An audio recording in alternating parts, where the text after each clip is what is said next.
السلام علیکم، کیسے ہیں آپ لوگ؟ امید کرتی ہوں خیریت سے ہوں گے اور یقیناً آج کی کہانی آپ کو پسند آئے گی۔ پلیز مجھے کامنٹس کر کے اپنی رائے سے ضرور آگاہ کیجیے گا۔ مجھے ماں سے لپٹ کر سونے کی عادت تھی۔ کیا خبر تھی کہ کم سنی میں ان کا ساتھ چھوٹ جائے گا، پھر اکیلے سونا پڑے گا۔ اب راتوں کو اٹھ اٹھ کر روتی، تنہائی سے ڈر جاتی تو تکیے سے لپٹ جاتی، اپنی باہوں میں چہرہ چھپا کر اندھیرے سے بچنے کی کوشش کرتی۔ ان دنوں 3 برس کی تھی جب میرے ابو کی زندگی میں ایک اور عورت آ گئی۔ انہوں نے میری ماں کو چھوڑا، اس دوسری عورت کے دامن میں پناہ لے لی۔ مجھے پھوپھی کے سپرد کر دیا گیا، جو اپنے بچوں کو خود سے لپٹا کر سو جاتی اور مجھے ایک طرف کٹیا پر ڈال کر کہتی، سو جا نہیں تو ہاؤ آ جائے گا۔ 12 برس پھوپھی کے پاس رہی۔ جب 13واں سال لگا، ابا گھر لے آئے۔ دوسری ماں کے لبوں پر میرے آنے سے مسکراہٹ نہیں آئی۔ اس کا چہرہ ایسا ستا ہوا اور سپاٹ جیسے کوئی پتھر کی مورتی ہو، کہ جس کے نقوش تو حسین تھے مگر جذبات سے عاری تھے۔ پھپھو کے گھر ان کی لڑکیاں میری ہم جولیاں تھیں، جن کے ساتھ دل لگا رہتا تھا۔ یہاں تو گھر میں ہو کا سا عالم تھا۔ ابا کام پر چلے جاتے اور ان کی دل کی رانی کچن میرے حوالے کر کے یا تو محلے پڑوس میں چلی جاتی یا پھر اپنے کمرے میں جا کر لیٹ جاتی۔ ابا کے گھر میں تو جیسے بلاؤں کا راج تھا، سناٹے سے بھی بری بری اور ڈراؤنی آوازیں سنائی دیتی تھیں۔ کچھ دن تو ابا نے میرا حال دیکھا، پھر بیوی سے کہا، شاہدہ ایسا کرتے ہیں اپنی نور کو اسکول میں داخل کرا دیتے ہیں، اسکول سامنے ہی تو ہے۔ میں دیکھ رہا ہوں کہ روز بروز مرجھائی جاتی ہے، کچن کے کام کے لیے ایک ملازمہ کا انتظام کیے دیتا ہوں۔ میری بلا سے ان کی بیوی نے بیزاری سے جواب دیا، جو جی میں آئے کر لو، میرا اس لڑکے سے کوئی واسطہ نہیں ہے۔ اگلے روز پھوپھی آ گئی۔ ابا سے کہا، رضوان میاں ابھی تک بچوں کو اسکول میں داخل نہیں کرایا؟ اچھی بھلی میرے سمیرہ کے ساتھ 4تھی جماعت میں پڑھ رہی تھی، میں آج جا کر وہاں سے اس کا سرٹیفکیٹ لاتی ہوں، کل خود نور کو داخل کرا دوں گی۔ پھپھو نے ایسا ہی کیا، وہ سابقہ اسکول سے میرا لیونگ سرٹیفکیٹ بنوا لائی اور مجھے اسکول میں داخل کروا دیا گیا۔ اس معاملے میں میری سوتیلی ماں کچھ نہ بولی، ان کو مجھ سے کوئی سروکار نہ تھا۔ اسکول جانے سے میری طبیعت کچھ حشاش بشاش رہنے لگی، نئی سہیلیاں بن گئی، رفتہ رفتہ ان کے ساتھ کلاس میں اور پھر گھر میں دل لگ گیا اور میں 8ویں جماعت میں آ گئی۔ میری ہم جماعت نائلہ ہمارے ہی محلے میں رہتی تھی، میں اسکول اس کے ساتھ آنے جانے لگی۔ ہم اپنی پڑھائی کے مسئلے مسائل بھی مل کر حل کر لیا کرتی تھی۔ اس طرح ہماری دوستی اور پکی ہو گئی۔ ایک دن اسکول سے واپسی پر نائلہ کے گھر چلی گئی، وہاں ان کا ایک رشتہ دار بیٹھا تھا۔ اس نے میرے بارے میں پوچھا، یہ کون ہے؟ میری سہیلی ہے، ہماری کلاس میں پڑھتی ہے۔ نام کیا ہے تمہارا؟ نور، میں نے سادگی سے جواب دیا۔ کہنے لگا، جن کا نام نور ہوتا ہے وہ بہت قسمت والی ہوتی ہیں، اپنا ہاتھ دکھاؤ۔ وہ میری ہتھیلی کی لکیروں کو غور سے دیکھ کر بولا، لگتا ہے تمہاری ماں تم سے بہت پیار کرتی ہے۔ اچھا، اس کے علاوہ اور کوئی بھی ہے جو تم کو پیار کرتا ہے؟ نائلہ ہے، میں نے جواب دیا۔ تبھی میری سہیلی بولی، واہ دولہا بھائی، آپ بھی کمال کرتے ہو، آپ کی پومسٹری فیل ہو گئی۔ نور کی تو امی نہیں ہے؟ امی ہیں، میں نے جھٹ اس کی بات کاٹی، مگر وہ ہمارے ماموں کے پاس رہتی ہیں، جب ہمارے ساتھ رہتی تھیں بہت پیار کرتی تھیں وہ مجھ سے۔ وہ اب بھی پیار کرتی ہیں تم سے؟ دور ہے تو کیا ہوا، تمہیں یاد کر کے رویا کرتی ہے۔ اس شخص کے منہ سے بات سن کر میری آنکھوں سے آنسو بہنے لگے۔ ارے روتی کیوں ہوں، زندہ ہے نا تمہاری امی، تو کبھی نہ کبھی مل جائیں گی۔ اس کے ابا نہیں ملنے دیتے، نائلہ نے وضاحت کر دی، مگر اس کے ہاتھ کی لکیروں سے صاف ظاہر ہے کہ بہت جلد اپنی ماں سے ملے گی۔ اس آدمی کے ایسا کہنے سے میرا دل کھل اٹھا، جیسے صحرا میں کسی پیاسے کو پانی نظر آیا ہو۔ کب ملیں گی؟ میں نے اشتیاق سے آنسو پوچھ کر سوال کیا۔ صحیح دن اور تاریخ تو نہیں بتا سکتا، لیکن اچھا یہ بتاؤ کہ تمہارے ماموں کا نام کیا ہے اور وہ کہاں رہتے ہیں؟ میں نے بتایا تو کہا، ارے وہ تو میرے دوست ہیں، میں اچھی طرح جانتا ہوں انہیں، چلو میں ہی تم کو تمہاری والدہ سے ملانے کے لیے کوئی سبیل نکالتا ہوں، لیکن تم اس بات کا کسی سے ذکر مت کرنا۔ نائلہ چائے لینے گئی تو اس شخص نے بتایا، میرا نام کلیم ہے، میرا نمبر یہ ہے، کارڈ کو سنبھال کر رکھ لو، دھیان رہے کہ کوئی دیکھنے نہ پائے، جب فون کرنا ہو نائلہ کے گھر سے کر لینا، میں آ جاؤں گا۔ یہ باتیں اس نے نائلہ کے سامنے نہ کہی ہوں۔ جب وہ آ گئی تو کلیم چپ ہو گیا۔ آج میں بہت خوش تھی، جیسے زندگی کے اندھیروں کو کسی نے چراغ دکھا دیا ہو۔ امی سے ملنے کی امید بن گئی تھی اور اسی آس میں کلیم کو فون کرنے لگی۔ 1-2 بار نائلہ کے گھر سے کیا مگر اس کو نہ بتایا کہ کس کو فون کیا ہے۔ تیسری بار اس نے پوچھ لیا، تب میں نے کہا، پھپھو کو فون کرتی ہوں، وہ بہت یاد آتی ہیں، تو فون کر کے بلا لو نا۔ وہ میری بات سچ جان کر خاموش ہو رہی۔ کلیم فون پر مجھے کہتا کہ تم کسی بہانے اسکول کے بجائے میرے پاس آ جاؤ تو تم کو تمہاری ماں سے ملانے کی تدبیر کروں گا، مگر کیسے؟ ارے بھائی، اسکول جانے کی بجائے وہاں سامنے جو دواؤں کی دکان ہے ادھر آ جانا، میں تم کو لے جاؤں گا تمہارے ماموں کے گھر۔ نائلہ جو ساتھ ہوتی ہے تم اس سے کسی بہانے لڑائی کر لو، جب تک اکیلی گھر سے نہ نکلو گی مجھ تک کیسے پہنچو گی؟ میرے دل میں ماں کو دیکھنے کی خواہش اتنی شدید ہو گئی کہ میں خواہ مخواہ بہانے سے نائلہ سے لڑائی کر لی اور اکیلی اسکول جانے لگی۔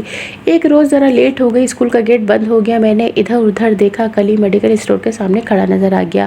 اس کی طرف چلی گئی، فوراً اس نے مجھے اپنی گاڑی میں بٹھا لیا۔ کوئی گمان کر سکتا ہے کہ 13-14 سال کی بچی مرد و عورت کے پیار کو سمجھتی ہوگی؟ میں تو ماں کی لگن میں کلیم کی جانب کھنچنے لگی تھی، اس کی طرف بڑھتی گئی۔ اس نے بھی میری اتنی تعریفیں کی کہ میں پھولے نہیں سماتی تھی۔ پہلی بار کسی نے مجھے یہ احساس دلایا کہ میں بھی کوئی ہستی ہوں، میرا کوئی وجود اور اہمیت ہے۔ اس کا تعریف کرنا مجھے اچھا لگتا۔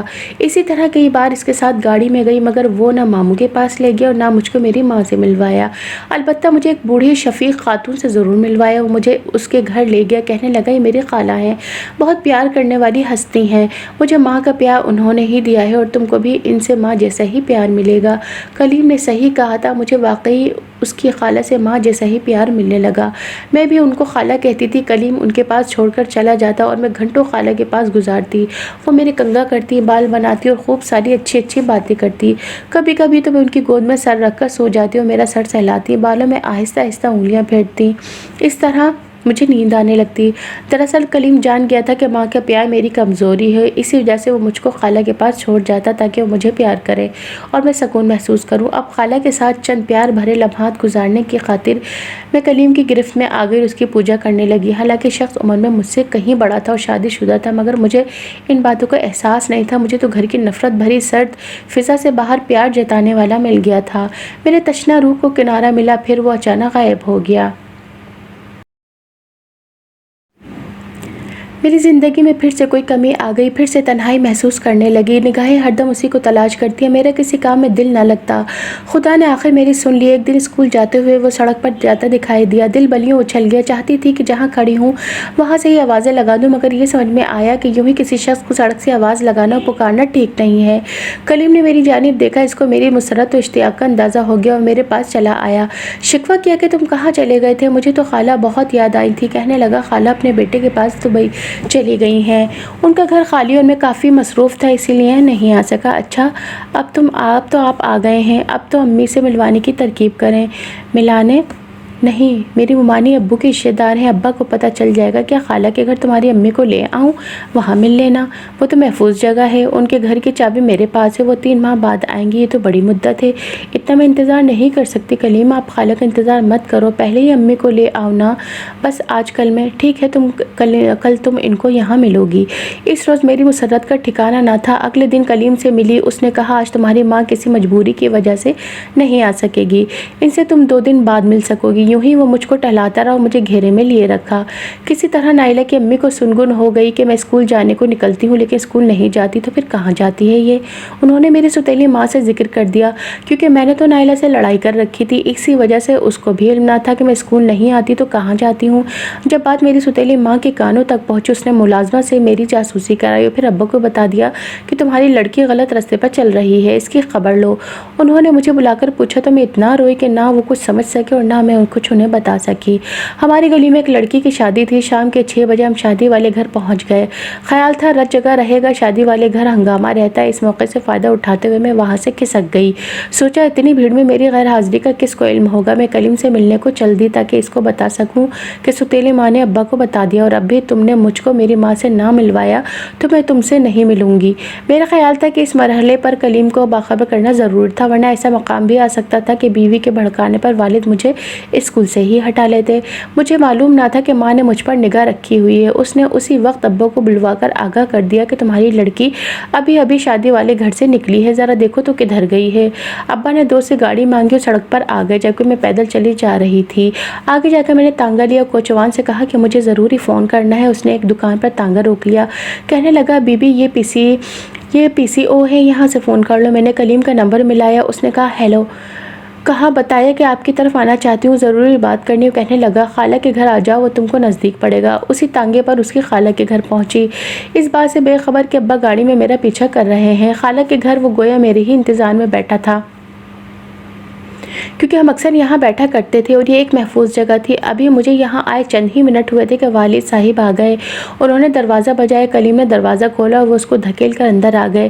اس سے پہلے کہ ان کا ہاتھ اٹھا، انہوں نے کہا، جانتے ہو میں اس لڑکی کا باپ ہوں جو اندر بیٹھی ہے اور میں اسی کے ساتھ یہاں تک آیا ہوں۔ اس ان کا کلیم سہم گیا، وہ اندر آ گئے۔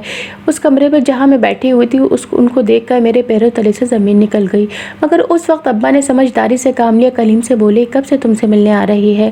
وہ چپ رہا تو انہوں نے کہا، ٹھیک ہے میں جھگڑا نہیں کرتا، اگر تم کو میری لڑکی اتنی پسند ہے تو ابھی فوراً نکاح کا بندوبست کرو اور تم اس کو زندگی بھر رکھو، ہمارے لیے مر چکی ہے لیکن اب مزید تم ہماری آنکھوں میں دھول نہیں جھونک سکتے۔ جواب میں کلیم نے جو بات کہی جیسے کسی نے میرے کانوں میں انگارے انڈیل دیا ہو۔ کاش یہ جواب سننے سے قبل میں مر جاتی ہوں۔ بولا، آپ کی لڑکی خود میرے پاس آتی ہے، میں اس کو بلانے نہیں جاتا تھا، میں شادی شدہ بال بچوں والا آدمی ہوں، کس طرح نکاح کر سکتا ہوں؟ میرے بڑے بھائی تو مجھ کو گھر سے نکال دیں گے، بہتر ہے آپ اس کو لے جائیے۔ مجھ کو بھی کہا تم اپنے ابا کے ساتھ چلی جاؤ، ان کی عزت بچا لو، میں تمہیں نہیں رکھ سکتا۔ میں کنگ اور سرد ہو گئی، پتھر کی طرح اسی خاموشی کے درد کو سمیٹے باپ کے ساتھ گھر چلی گئی۔ اب ایک صدمہ ہی دل کو نہ تھا، دوسری قیامت بھی تھی، سوتیلی ماں جس نے رلا رلا کر مجھ کو جیتے جی مار دیا تھا اور میری حالت نیم پاگل سی کر دی تھی۔ ادھر کلیم کی دھوکے بازی کا دکھ، اوپر سے اپنی توہین کا غم، باپ کی نظروں سے گر جانے کا صدمہ اور سوتیلی ماں کی ڈستی ہوئی زہریلی زبان۔ میری آنکھوں نے اتنے آنسو بہائے کہ آنسو بھی خشک ہو گئے، مجھ پہ گھر سے باہر نکلنے کی پابندی لگ گئی۔ حالانکہ ان دنوں میری یہ کیفیت تھی کہ مجھ پر پابندیاں نہ بھی لگتی تو بھی کلیم نے میری اتنی بے سبکی کرائی تھی کہ میں کبھی دوبارہ اس کے پاس نہ جاتی۔ اسکول چھوٹا، سہیلیاں چھوٹی، ایک سال اسی کرب میں گزرا۔ میں نے خودکشی کی بھی کوشش کی مگر ناکام رہی۔ کچھ ہوش ٹھکانے آئے تو میں نے سوتیلی ماں کے طعنوں کا برا منانا چھوڑ دیا۔ آخر کو غلطی میری تھی جس کی وجہ سے ان کی عزت پر حرف آیا تھا۔ میں نے ان کے پاؤں پکڑ کر معافی مانگ لی اور دوبارہ اسکول میں داخل کرانے کی التجا کی۔ 3 سال بعد ایک دن ایک عورت ہمارے گھر آئی، ماں سے کہا، کیا آپ کو ملازمہ چاہیے؟ مجھے کام کی ضرورت ہے۔ وہ بولی، نہیں ملازمہ ہے ہمارے پاس، اچھا بی بی پانی پلوا دیں، خدا آپ کے رزق میں برکت دے۔ ماں نے مجھ سے کہا کہ اس کو پانی دے دو۔ جب میں پانی لینے گئی وہ عورت میرے پیچھے آ گئی، جب پانی کا گلاس میں نے اس کو دیا اس نے میری مٹھی میں ایک کاغذ دے دیا اور باہر نکل گئی۔ میں نے دوسرے کمرے میں جا کر کاغذ کھولا، اس پر دیکھا، یہ کلیم کا خط تھا۔ اس نے لکھا تھا، میری بیوی کو گردوں کا کینسر ہے اور اب میرے لیے دوسری شادی کرنا لازم ہے، تم سے نہ ہوئی تو کسی اور سے کر لوں گا، اگر تم کر لو گی تو تمہاری ساری رسوائیاں اور داغ دھبے دھل جائیں گے، اپنے بزرگوں کو منا لو اور زندگی برباد مت کرو۔ خط پڑھ کر مجھے اس قدر غصہ آیا کہ میں نے وہ خط والد صاحب کے ہاتھ میں دے دیا۔ انہوں نے کہا، اچھا کیا جو مجھے آگاہ کر دیا ہے، اب میں اس کی خبر لیتا ہوں۔ جب ہم نے کہا تھا اس وقت کیا ہو گیا تھا، یہ شخص جو پہلے تھا اب بھی وہی ہے، خبردار اب دھوکہ مت کھانا۔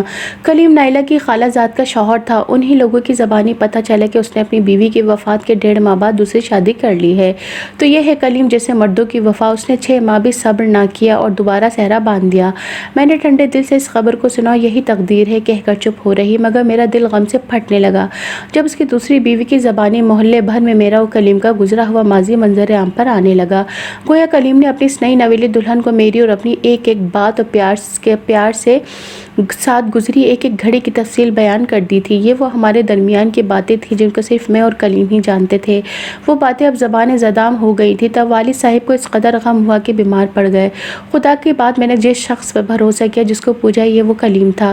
دنیا کی ساری چاہتیں میں نے اس کے دامن میں ڈالی تھی اور اس نے اس مقدس سرمایہ کا کس طرح سرعام نیلام کیا تھا۔ اس واقعے کو 30 برس بیت چکے ہیں مگر دل پر ایسا گہرا زخم لگا کہ آج تک نہیں بھرا۔ کلیم کہا کرتا تھا، میری مالی حالت اچھی نہیں، کیا تم میرے ساتھ دال روٹی کھا سکو گی؟ اور میں جواب دے کہ میں تمہارے ساتھ فاقے بھی کر سکتی ہوں۔ آج یہ وہی شخص تھا جس نے میرے حالات کے سنورنے کا بھی انتظار نہ کیا اور کتنی جلدی اپنی جنت آباد کر لی۔ پہلے میں بہت رویا کرتی تھی، جب پتہ چلا کہ میری ماں نے بھی اور شادی کر لی تو پھر میں نے ان کے لیے بھی رونا بند کر دیا اور عہد کر لیا کہ اب میں کسی کے لیے نہیں روں گی۔ والد کی وفات کے بعد سوتیلی ماں کا سہارا بن گئی۔ میٹرک کیا تھا، نرسنگ میں داخلہ لے لیا، اب میں ایک نرس ہوں مگر تہیہ کر لیا ہے کہ شادی نہیں کروں گی، اگر کبھی کی تو جس سے کروں گی اپنا ماضی بتا کر کروں گی۔ میں نے دھوکہ کھایا مگر کسی اور کو دھوکہ نہ دوں گی۔